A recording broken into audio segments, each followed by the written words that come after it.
Крале Марко во епската народна песна.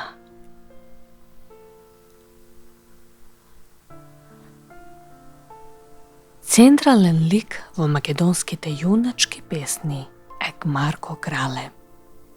Според историските податоци, тој е роден 1335 година, а по смртта на татко му, кралот Волкашин, тој продолжил да владе со Западна Македонија. Неговата престолнина бил градот Прилеп. Имал двајца браќа, Андреја и Димитрија, и една сестра, Милица. Марко се оженил за ќерката на Радослав Клапен, Елена, но подоцна ја напуштил поради незиниот неморал. Како турски вазал, учествувал во битката против влашкиот војвода Мирче и борејќи се од страна на султанот Бајазид, загинал кај Ровина, близу Крајова, 1394 година.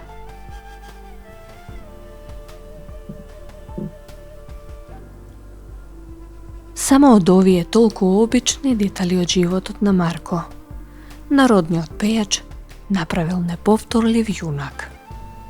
Со сигурност не се знае зошто, но се претпоставува дека е заради неговиот заштитнички однос кон населението и заради неговата физиономија.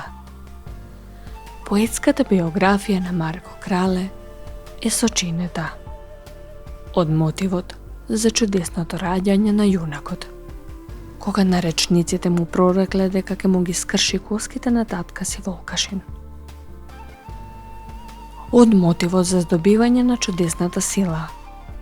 Во песните тој е змејски син или е задоен од самовили. Одбирањето на неговиот верен придружник, конјот Шарец, кој има чудесни својства. Лета, зборува, го советува. Јуначките подвизи и двобои.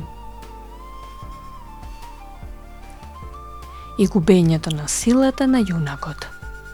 Во песните и преданијата, Марко ја губи силата поради дрскоста што го повикал Господ на Мегдан. Чувствувал рамен на Господа. Затоа е казнет со одземање на силата. Подеднакво внимание, народниот пејач му посветува и на антагонистот Црна Арапина. Тој е типизиран лик, кој се јавува во двобоите со сите македонски јунаци. Марко Крале, момчило војвода, болен дојчин. Тој го представува злото, па затоа епитетот Црн сраснал со неговото име.